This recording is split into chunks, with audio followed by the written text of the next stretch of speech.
Based on the previous video's discussion, I have an exercise waiting. Now, previous video we talked about two steps of selectively selecting the cells and protecting it. Step 1 was identifying using format cells and protection tab, within which you had to lock that particular cell. Now we had noticed that by default all the cells are locked if any new file that you open. So we had to unprotect everything using step 1 and then selectively lock them using step 1, that is right click format cells. And in step 2 we had gone inside the review tab, within which we had to ask for protect sheet. So to protect these cells you must complete these two steps. The first one is for identification and the second one is for activation of that protection. Okay, now let's say in this given workbook, specifically this worksheet, I have certain cells which has formulas and I want to protect all those cells which have formulas in them. First things first, let me choose the entire sheet, do a right click, go to format cells and make sure everything is unlocked. That's step number 1. Alright. But if you were to ask me, how do I selectively lock the formula laden cells? Will I choose those cells individually? There could be so many hundreds of cells in a typical financial model. How do I lock them using step 1, that is for identification? I'll take the help of Control G. Yes, going to special cells which have formulas in them, something which we have discussed so extensively in level 1 and level 2 of videos. So let me press Control A, maybe twice, and then choose the entire sheet. Let me press Control G, because Control G will give me go to where? Go to some special cells which have formulas in them. Now when I press OK, all these cells which have formulas in them have been chosen. I will straight away right click on any one of the selection. Please do not select it specifically, straight away right click and let's go to format cells and then lock them. So step 1 has been done seamlessly. Now is the turn of step 2. So let me go to review, protect sheet.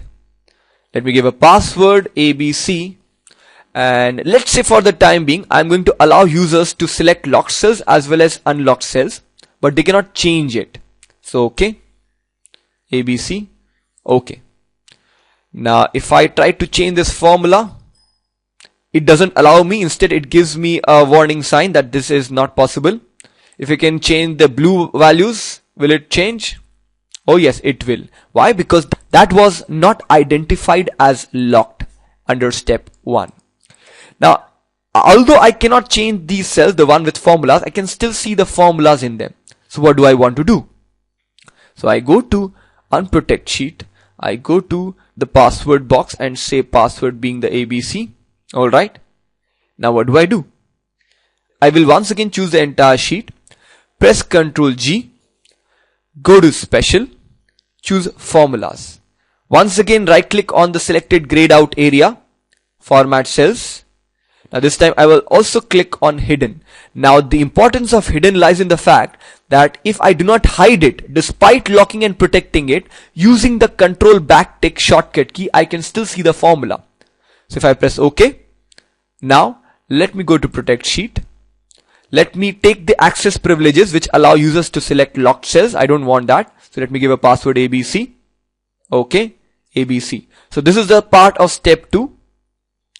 Now if I try to choose that cell, it doesn't allow me. If I try to delete this cell, yes, it will happen because that is not protected. And apart from this, if I go back to formulas tab and say show formulas, it will not show these formulas which are supposed to be hidden, and they are actually hidden. Let me click on show formulas back. Had you not hidden this, the entire cells would have displayed the full formula equal to C11 multiplied by D11, whatever the formula might have been. So step 1 is for identification and step 2 is for protecting sheet. Let me unprotect entire thing. Once again, review, unprotect sheet, ABC. Okay. Now I agree, the name is somewhat distracting because actually not protecting the entire sheet, we are protecting the chosen cells in that sheet. Now once I discuss this, we have discussed two parts. One is file protection, the other is cell protection. Now let's say you may have two sheets in the workbook. Anyone can right click and delete that sheet, right? I don't want that to happen. So what I do is I protect the workbook structure. Protect structure and window. If I put a password this time, let's say 123. Okay. 123. Okay. Once it is protected, if I try to right click and delete that sheet, it would not happen. So you can apply both protect sheet and protect workbook one after another to give a double layer of protection. So nobody can move the sheet across, nobody can delete the sheet, although they can copy right now because it is not protected. Let me go back to protect workbook and take away the password. 123. Okay. So it's unprotected from the workbook point of view right now. Next, which is very often used, is that one may right click the sheet, hide it. But you might say, anyone can right click once again and unhide it, right? Agreed. Now to do this, you must apply two layers of protection. That is, first let's say you go to test sheet and right click and hide it. Once you have done that, then go to protect workbook and protect structure and windows. So let's say 123, the same password. Okay. 123. Okay. Now if I try to right click and unhide, it does not come out. The option is disabled.